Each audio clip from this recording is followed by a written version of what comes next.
This episode is brought to you by Jing's Mortgage Team. Jing's Mortgage Team is a team of real estate mortgage professionals whose mission is to help anyone with their real estate needs. If you're looking to buy a home, sell a home, refinance your home, have credit issues, or in need of an investment loan, we can definitely help you. If you're looking for a real estate agent, we know the best of the best real estate agents. Visit the link below for more information.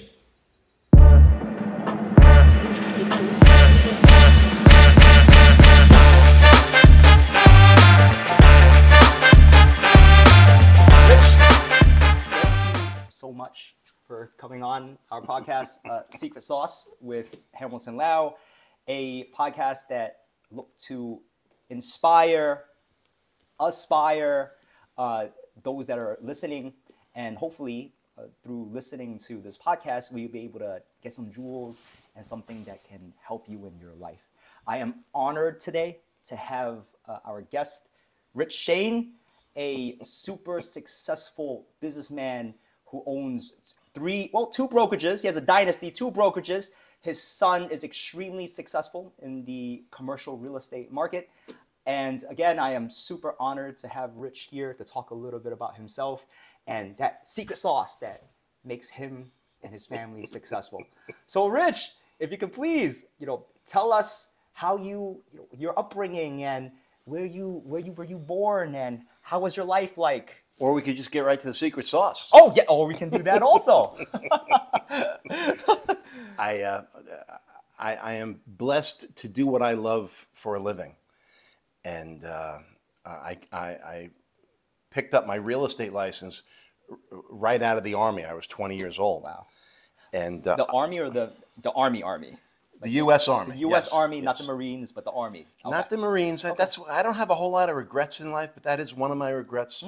That I didn't make the 3-year commitment in the Marines as opposed to the 2-year commitment in the Army. Interesting. But back then, the Army had this thing called the VEAP, the Veterans Educational Assistance Program, where they put in $2 for every $1 you put in for future education, college, or whatever. And I wanted to go to chef school. There was a school in Hyde Park, New York called the Culinary Institute of America, and I wanted to be a chef. I glamorized the restaurant industry and the club scene and whatever, and that club scene almost killed me. I was one of the last people in my group of friends in Seaford, New York. I was one of the last people to experiment with alcohol. Oh. I had friends that were robbing their parents' liquor cabinets at 11 and 12 years of age. And I was like, we're not even teenagers. What are you doing? Jeez. And I guess I had just turned 13 when we were at a Bay Shack beach kind of soiree with a lot of younger people, and had a little taste of the effects of wine and whatnot. And it was like off to the races. Wow. So I caught up real quick to some of my contemporaries back then. But, life goes on. And that partying and that drinking as a teenager had an effect on my education. Wow. Kind of robbed me of an education a little bit. And I had this undiagnosed ADD brewing, like forever. And things work out the way God wants it to. Things, work out for a reason. And the Army kind of straightened me out and gave me a little bit better focus, because I saw these grown men that were taking bad paths, that weren't getting promoted, weren't family people, and the ones that were more like family oriented. I said, maybe it's not the best when you're young to just have that live for today mentality. Would you say the military helped build that foundation within you, and still holds that foundation within you in all the successes that you had? I appreciate that foundation and that discipline from the military. But it's funny that at the time you don't appreciate it. But the older I get, the more I appreciated my coaches in high school, and the commanding officer, and then the people that were part of the 1st Infantry Division out of Fort Riley, Kansas. Wow. It was an interesting 2 years. 2 months of it were in Death Valley, the Mojave Desert. Wow. They called it Hot. very hot. You acclimate to it, as they say. And we did 1 month up on the Canadian border in a place called Fort Drum. Very, very cold. I mean, super, super cold. But those hard times, or that, working for real low wages, got me focused on doing something where I had control of my income. Because when you work for someone, they pay you what they think you're worth. What were you doing at the time? I was in the Army. I was Oh. a cook in a medical battalion. Oh, interesting. You can negotiate your rates as a cook in the... No, but when you get out of the Army, Oh, I see. if you're going to own a restaurant or a club or something, then the sky's the limit. And when I got out of the Army, and my mom was in the real estate business at the time, she said that if you're going to work nights and weekends and holidays in the real estate business, at least, if you're going to work nights, weekends, and holidays in the restaurant industry, at least give the real estate business a try. And it made sense to me. And I was out partying a little bit too hard with her broker's son at a club called Chauncey's in Long Beach. And both of us were absolutely inebriated and should not have been driving home from there. And he was doing the right thing. He was trying to take my car keys away, and we got into a real scrape. And I had apologized and whatnot. He handled himself pretty well for a smaller guy. But he was drunk, just not as drunk as I was, and I was offended at the fact that he wanted he wanted my car keys. But thank God we made it home. There was no accident or anything. Yeah. But the brokers that my mom worked for at the time, back in, I don't know, 81 or 82. Wow, so this was like 40 years ago. About 40 years ago. Situation that happened like 40 years ago. Wow. 40 years ago, a whole nother life. And they weren't thrilled with another Shane working in that office. So my mom, with whatever German Irish pride she could muster, said, "No, don't kiss their ass. Go down the block and work for Roseanne and Paulie." And I worked for a little tiny mom and pop shop where Paulie came in around 10 o'clock. He brought his golden retriever with him. Roseanne would come in around 12, and they would be like focused on lunch, making their lunch. A lot of times Paul would be in the office falling asleep, at the front desk and stuff. And they were just not into training or motivation. They were kind of like coasting into their retirement. And they did me a big favor by not handing me leads. Back in the 80s, the business was done a lot differently, and there were leads that were generated by phone calls and whatnot. And they would not share fresh leads with me. Wow. So I was forced to learn how to build my own business and develop my own listing inventory. So I learned that FSBO, for sale by owner, also stood for the fastest source of business opportunity. And I like that. Yeah. Well, at the time, did your mother, your awesome mother, did she give you guidance besides saying, "Hey, go check out that brokerage down the street"? She certainly did the best she could. And the example that she set, the hours, the dedication, I remember Mother's Day, Father's Day, Thanksgiving, there were no holidays from real estate. There were no holidays from work. And my dad's best friend, Joe Matola, who was the founder of Multiple Listing for Long Island back in the 70s, Joe Matola had an interesting observation with Mom. He said that, when the market is tough and the market's not easy to deal with, when interest rates were 16% and 17%, you were like, well, you got to work extra hard because the market's so tough. Interest rates are so difficult. You got to work real, real hard.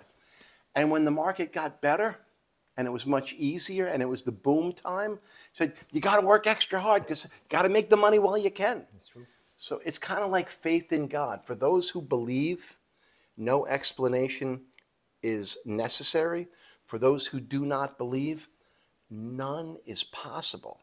For people who are driven and passionate and motivated, wild horses can't get them to stop.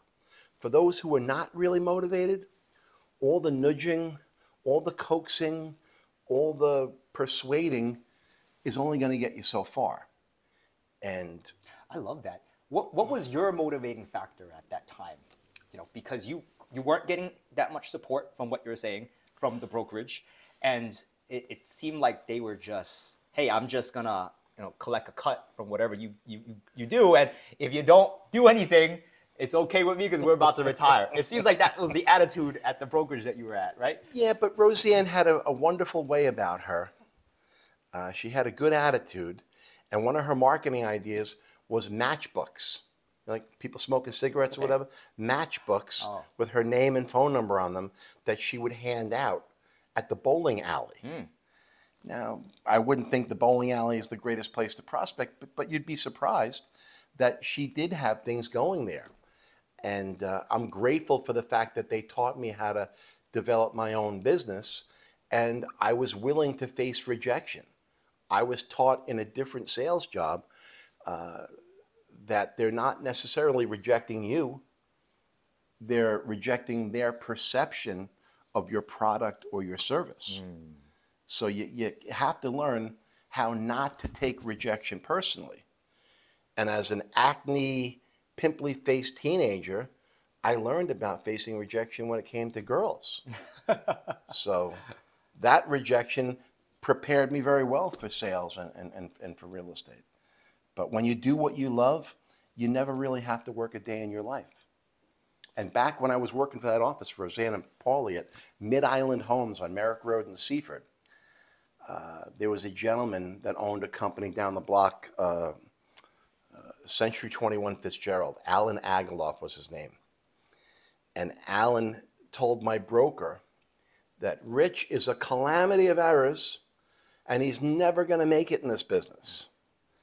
And looking back, in hindsight, I really was a calamity of errors, but I didn't know it. And that's what's beautiful about people that are new and enthusiastic in real estate. They don't know that they don't know what they're doing. And I learned about the 4 levels of competence in real estate. First level is the unconscious incompetent. Those are the people, they don't know that they don't know what they're doing. But their enthusiasm, their dedication, their energy can sometimes propel them to greatness. Next level is the conscious incompetent. That's when people realize they don't know what they're doing. A lot of times people leave the business at that level. But if you can get past that level to the 3rd level, which is the conscious competent, which means you can do it, you know what you're doing, but you got to think. It doesn't come naturally. That's the 3rd level. That's when people start to make money. And then the 4th level, the final level, that's the unconscious competent. That's when it just comes naturally. It just becomes part of your nature. And that's when the business not only becomes more lucrative and more profitable, but more fun. And if you don't enjoy what you do for a living, you got to find something else. I gotta say, there's something very pure about what you just said. I think maybe the foundations of that is being true to yourself and being real to yourself. Because to enjoy what you're doing, you have to be honest with yourself. That not fake it through, and even if you don't enjoy it, try to put a smile on your face. Because fakery, people can detect fakery. And especially if you're trying to sell something, if you have any inclination of disingenuousness, you lost the sale, because it's, why should I trust you if you don't even trust yourself, right?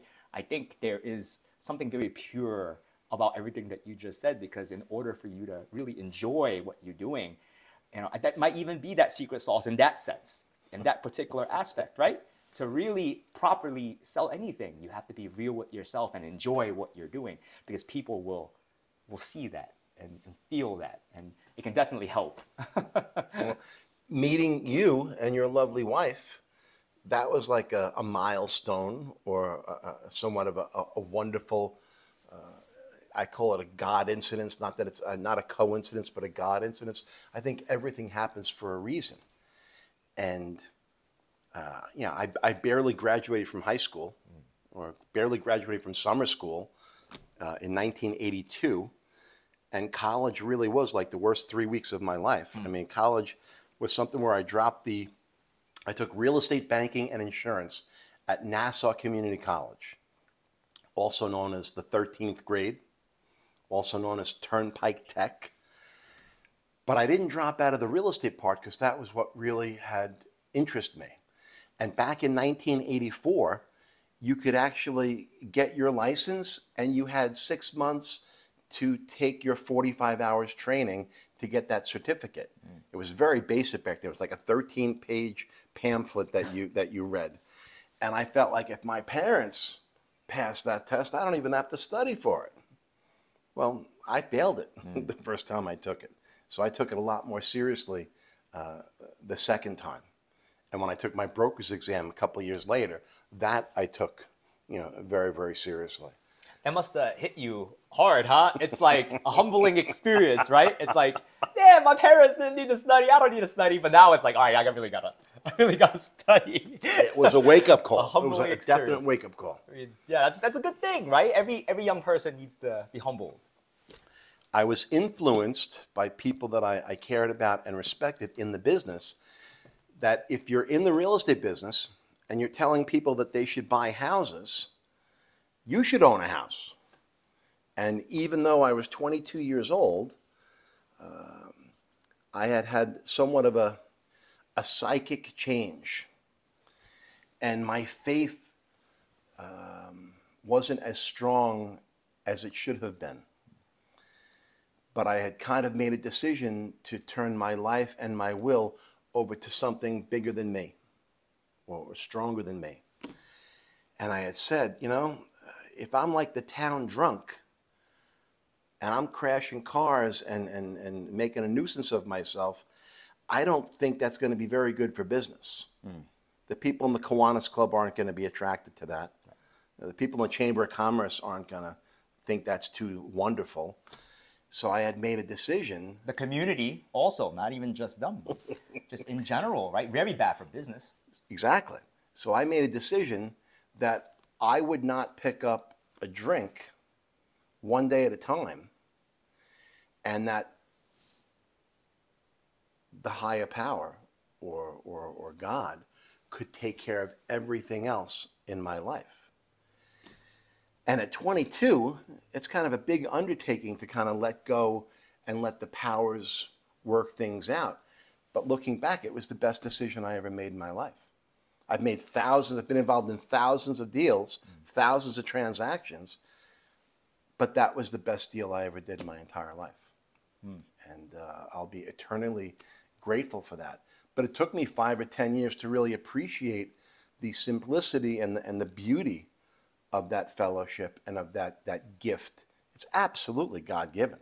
And can you talk a little bit about that that deal that you did? About recovery. Right? Well, one of the things they suggest is when you're new in recovery is that there are no major decisions in your first year. And I bought a business. Well, this was, when was this exactly? This was maybe 30 years ago? This was the day before Pearl Harbor Day. This was December 6th, 1986. We had been to a big real estate party the night before. I woke up regretting some of the craziness of the night before with some of my fellow realtors and whatnot. And I made a decision to never put myself in an embarrassing situation or position like that. And although I was young, I said, man, maybe when I grow up, maybe when I get old, like when I'm 30, I'll make that mature decision. And it wound up being a decision at 22. Wow. And in that fellowship, because they say if you want to save your soul, you go to church, or you go to shul, or you go to temple, whatever, if you want to save your soul. You want to save your ass? You go to a church basement.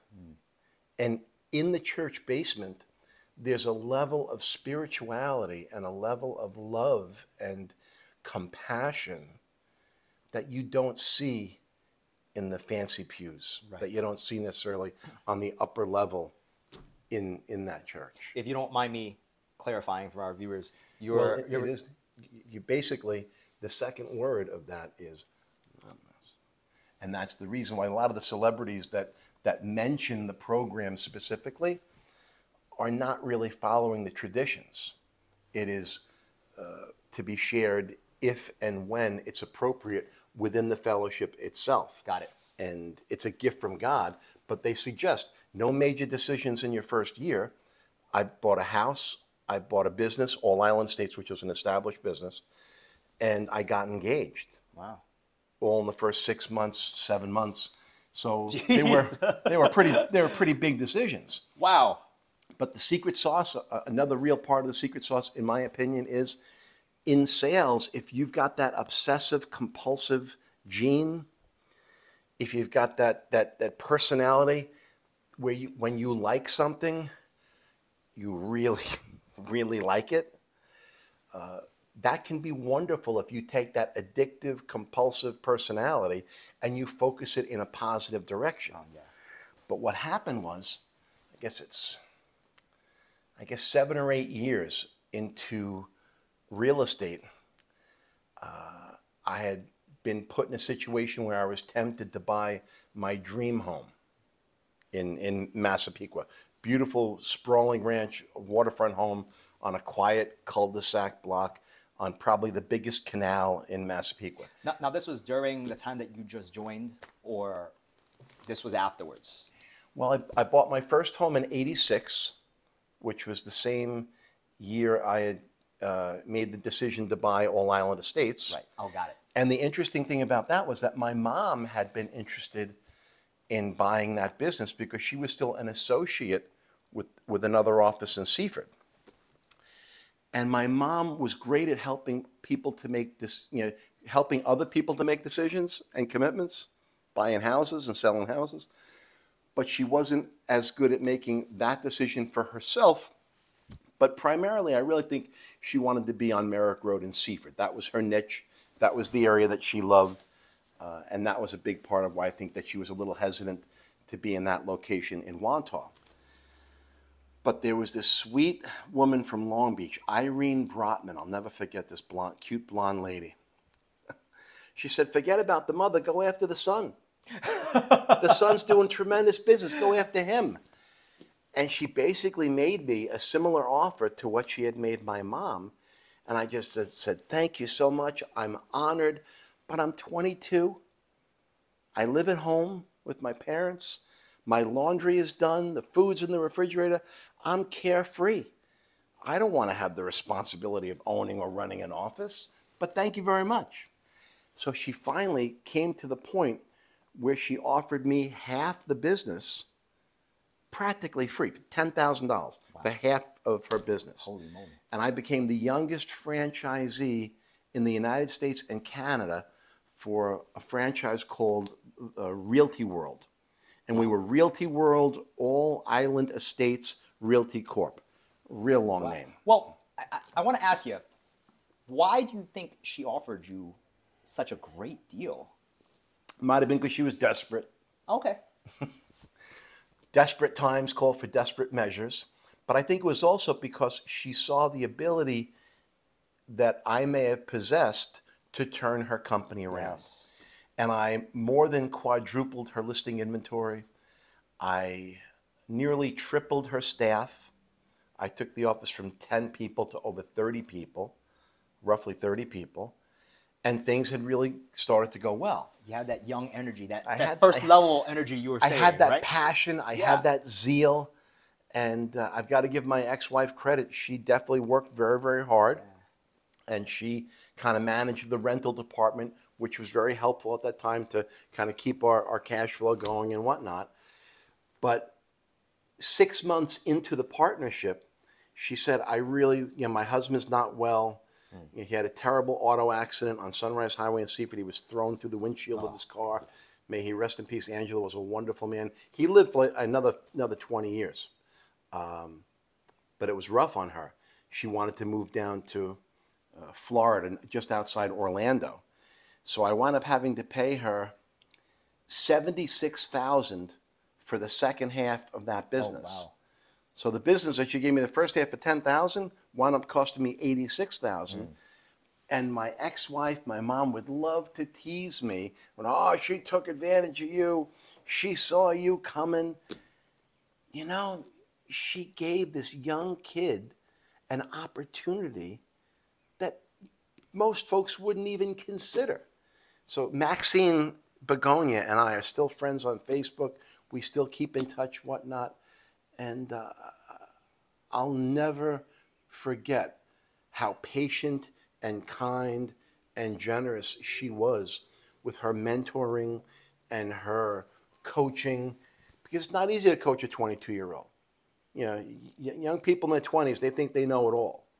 And it was an interesting time in my life. And the real estate business, like most businesses, if you look at it like a job, you're not going to be happy because you're working a lot of hours in that job.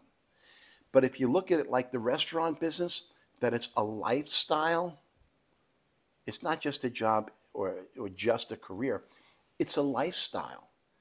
And that guy that called me a calamity of errors back in 85 or 84, Alan Agaloff, he also said that when he hires people, when he hires agents, he tells them that the hours are super flexible in real estate. You can work any 12 hours a day you choose. Now, to most people say 12 hours a day, that sounds awful. That's the kind of commitment real estate is. I have to say that a pattern that I'm seeing right now is your commitment to being true to yourself. Whether it be good or not good, you're real. And I think I'm noticing an interesting theme in your history here of being real to yourself. And I really appreciate that, right? Because for you to be successful, I feel, in sales, and I've seen Rich in action. When Rich, I think a big key, just on a side note, a big key in sales is having rebuttals and just making sure that, you know, first off, coming off genuine and real. And in order to have that, there's no fakery. You legitimately believe in what you're saying, right? Because you're being real.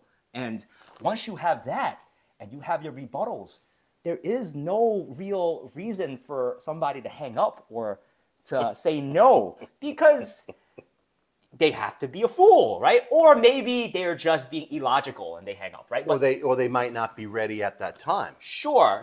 But I can totally see that, you know, you being true to yourself, you know, really helped you succeed financially, and to the point where that broker saw, wow, Rich has potential here. And at least, you know, whatever her intentions were down the line, initially, hey, you know, Rich definitely has the potential to turn this around. It was wonderful. It was absolutely terrific. But I also learned from personal experience that a rough marriage, a marriage that might not be so warm and fuzzy, a tough marriage can be great for business. How so? Well, you'd rather be working. That's a great You'd rather point. be at work. When you have the choice of working a little harder or going home to bedlam, a lot of times you choose to work. And I worked a lot of Tuesdays and Thursdays till 9 and 10 o'clock at night, and that's not a good recipe for a good marriage. So you have to understand that there's usually at least 3 sides to every story. But thank God, they say that when one door closes, another one opens. Things happen for a reason. Sometimes the best answer to our prayers is no.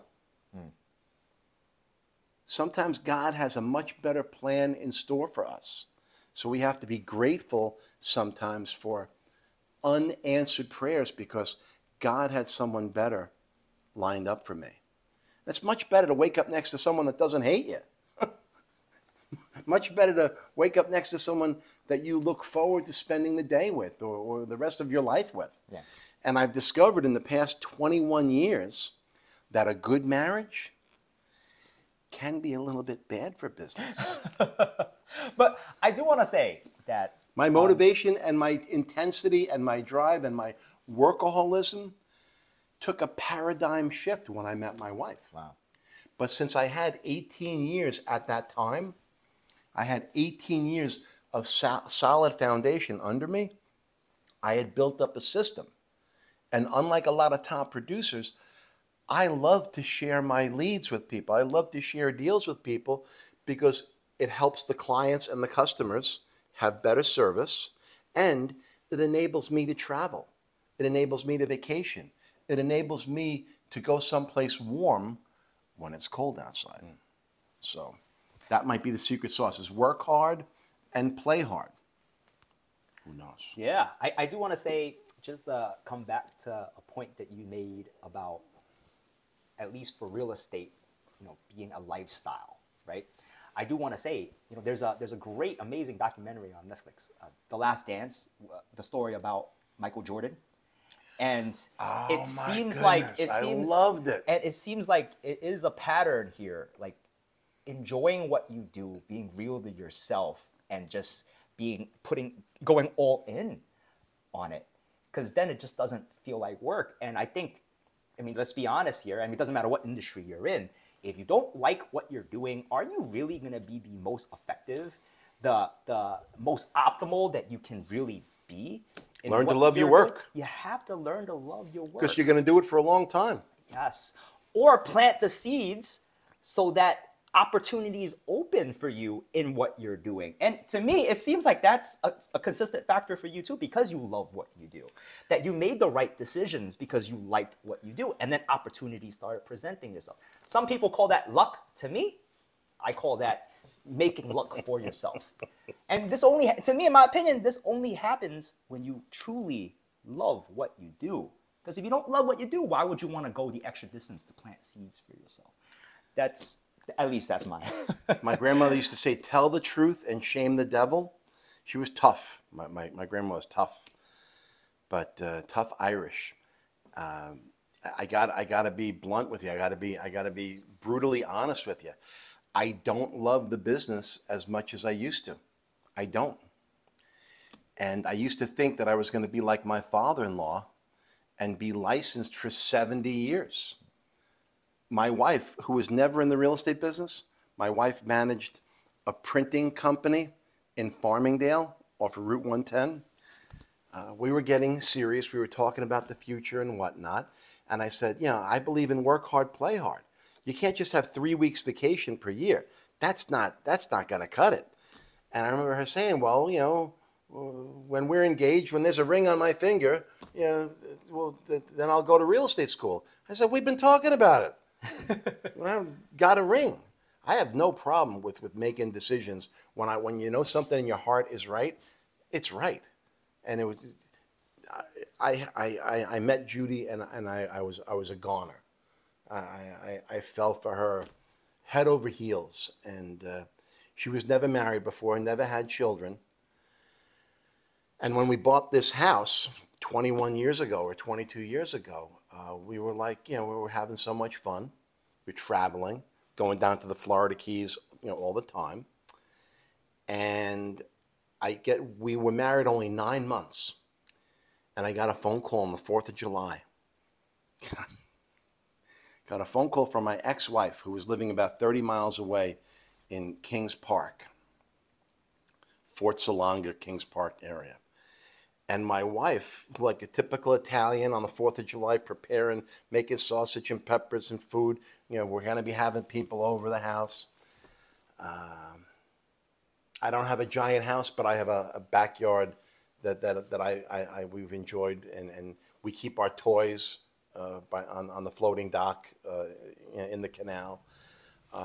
But my wife hears me on the phone with my ex-wife, speaking to her in calm, compassionate tones. It's like, what are you talking about, man? I said, yeah. Basically, she was saying that it's too expensive to live in New York. And I was giving her almost $4,000 a month in child support.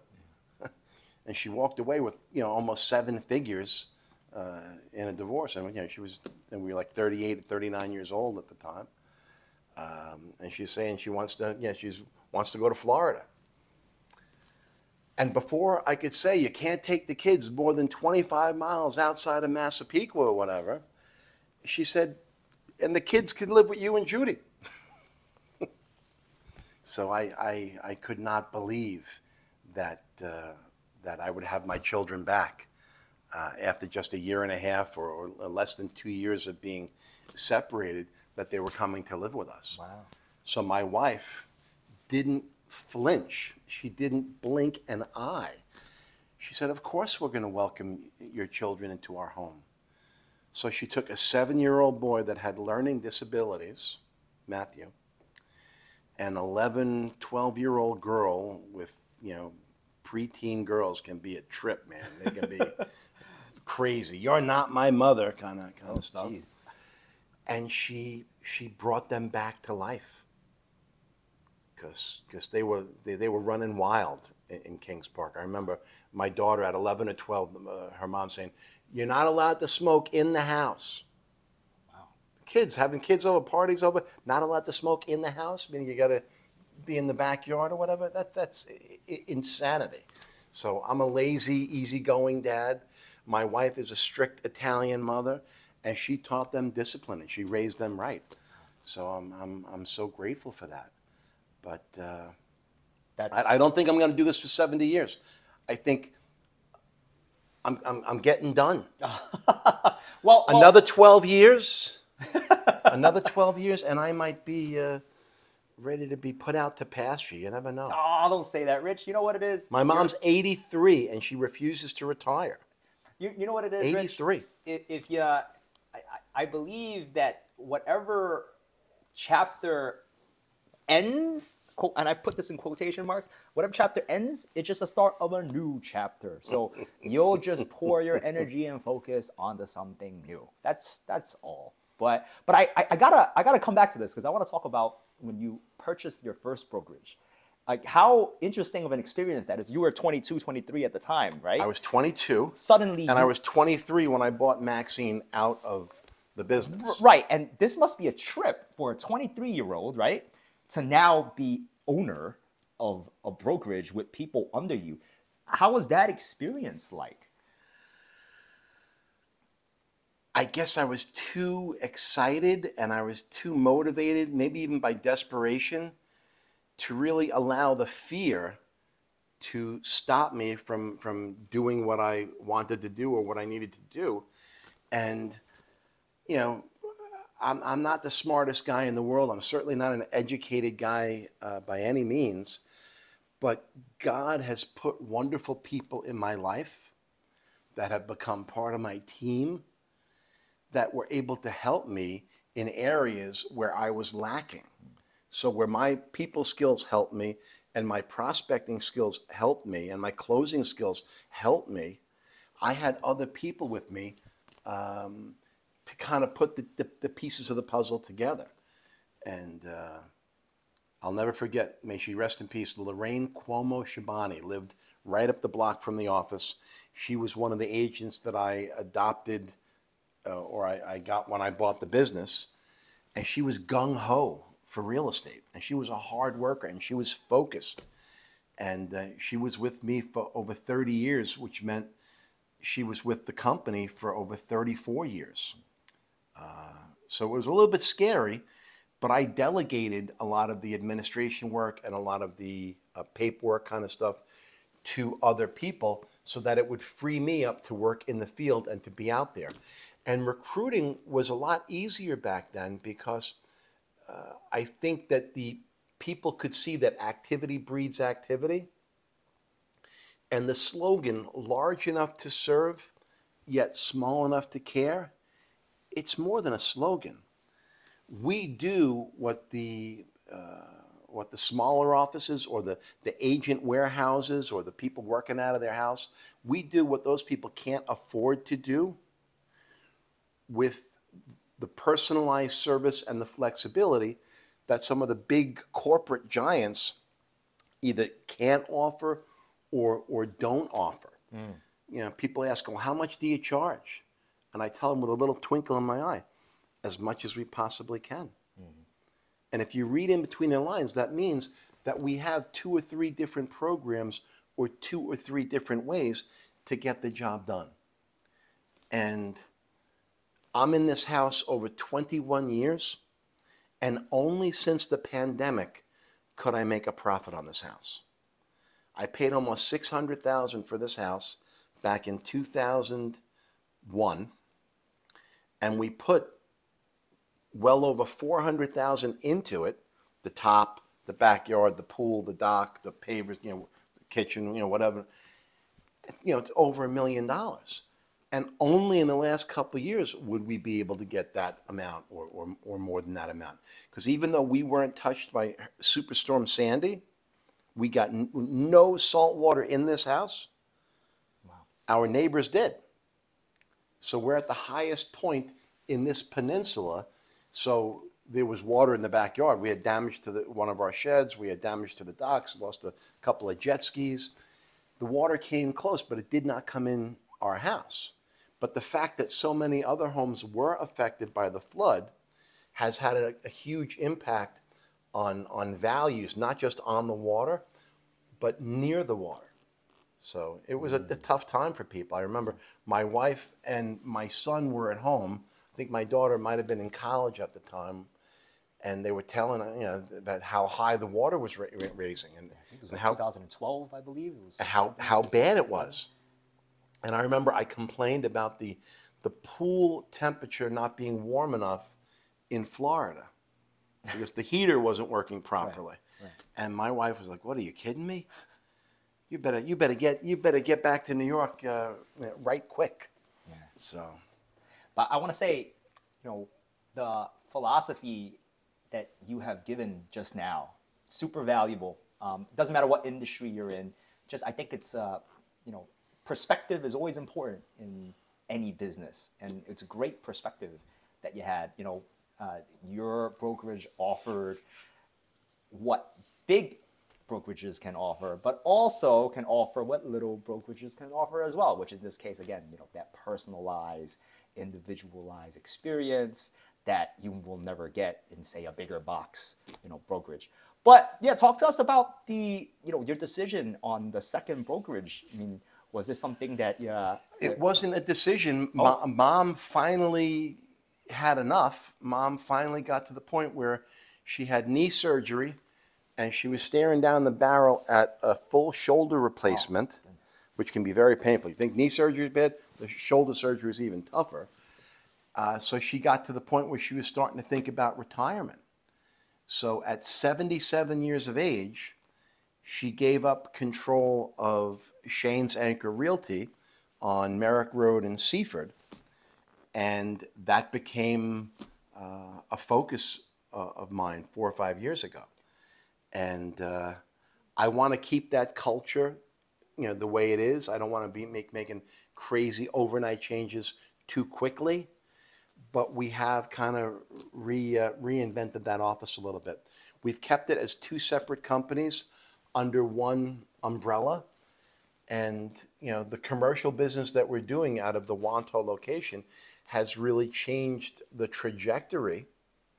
And I've had 38 years of exceptional production, but I've never ever done the kind of numbers that my son is doing. And with commercial, with the average sale price being nearly 1.5 million,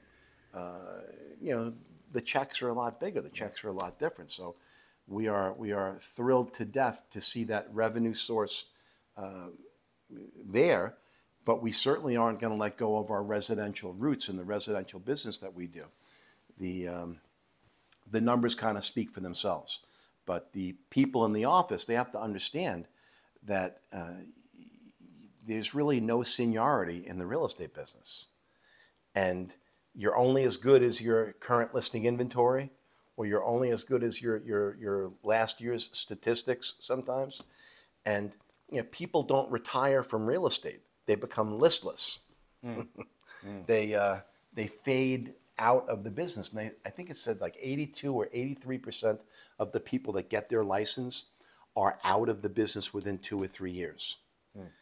And 60+% of the people in the business don't actively use their license. So there's not as much competition as people might think. So if you realize that, that there's 20,000 agents on Long Island, it's really only the 2,000 that are actively, successfully doing it that are your competition. And here's an interesting statistic as well. I mean, it's for those that are watching, it is 2023 right now. Last year, it's, I believe, almost 50% of real estate agents didn't renew their license. Wow. So, yeah, I mean, I think when the market was good, everybody wanted in because deals are falling in everybody's lap. But, when the market gets a little rough, now suddenly you kind of, weed out, all the weeds, I guess, right? I had thought it was a big number, but that's amazing. Almost 50%, yes. Wow. Yes. But the harder we work, the luckier we get. yeah, I have to ask you. So, what would you say you can attest to your success? Would you say it's hard work? Would you say it's luck? Would you say it's Pat? You kind of answered it. I think the viewers can probably get an idea, but I would love to hear it from you. What would you say is your secret sauce, I guess, to kind of brought you to where you are now? Again, luck, hard work, your faith. My faith has been cultivated very slowly over the last 25 or 30 years. But I think when you become a parent, it changes your perspective a little bit. It puts your priorities in a different order. And I was told that if you raise your children, you can spoil your grandchildren. But if you spoil your children, you'll have to raise your grandchildren. Deep.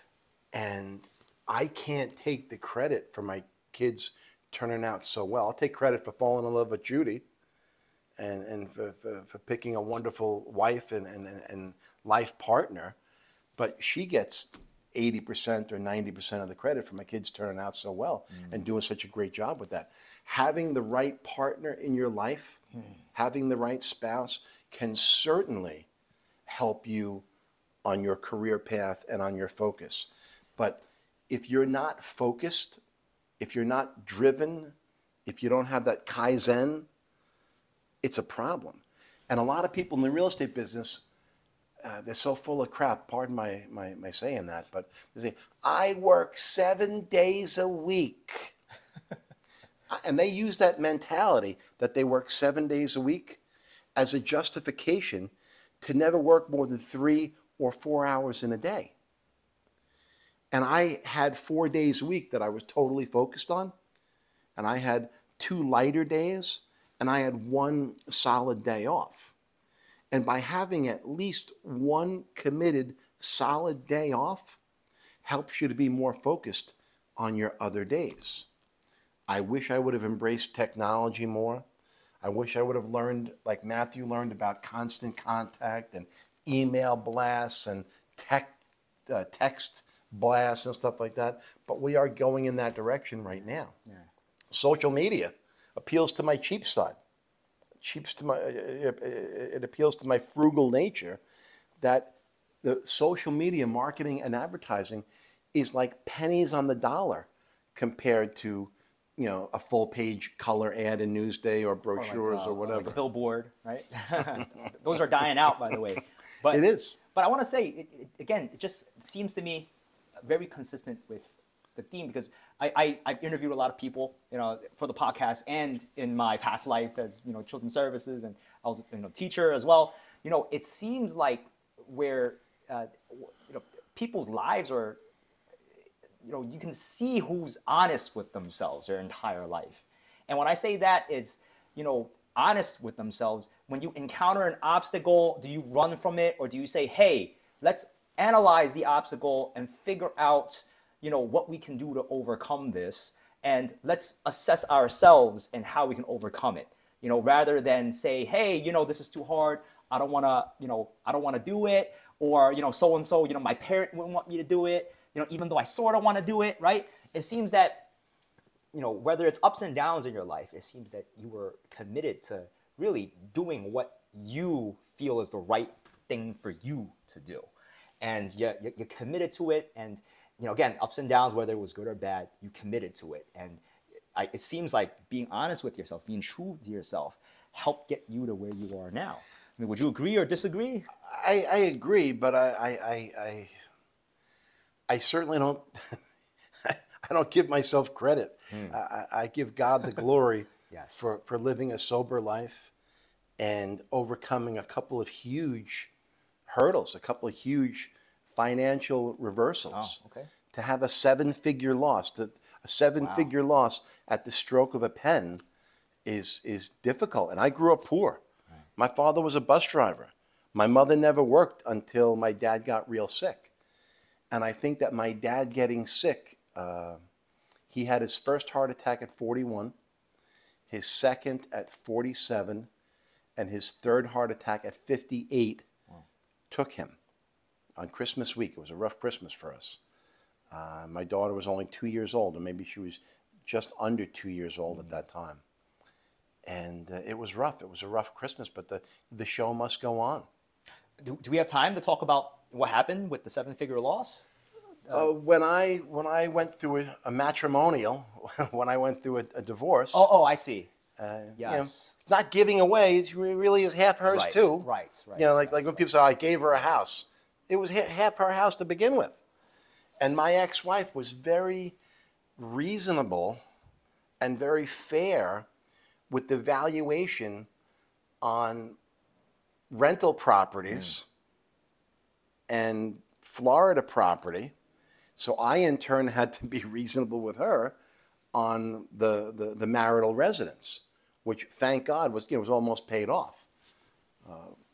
I think probably 90% of my properties were purchased with either 15-year loans or 10-year loans. And I know it's bad for the mortgage business.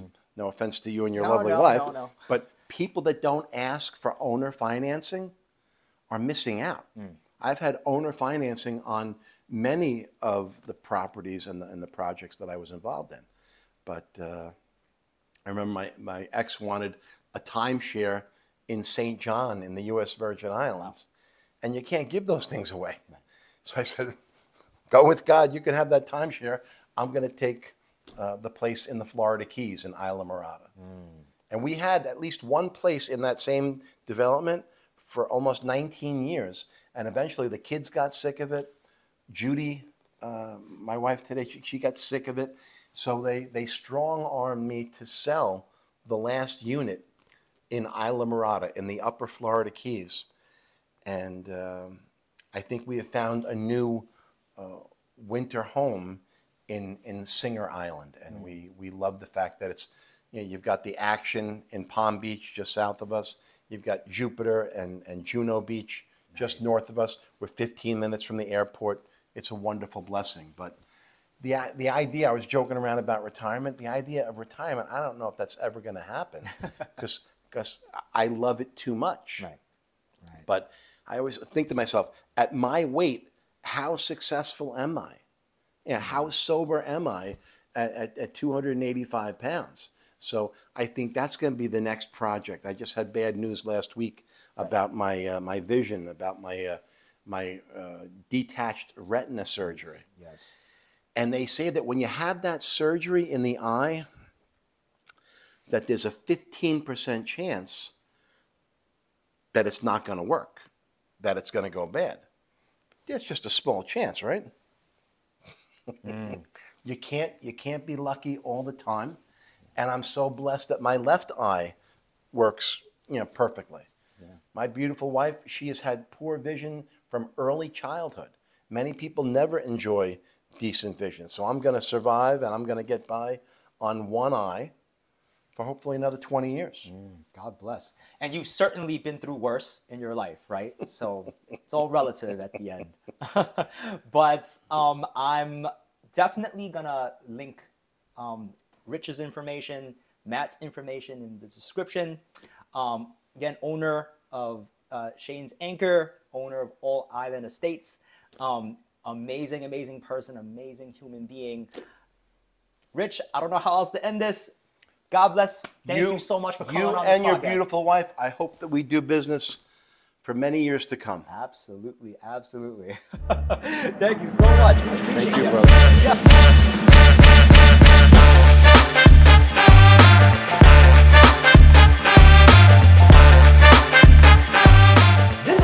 Brought to you by Jing's Mortgage Team.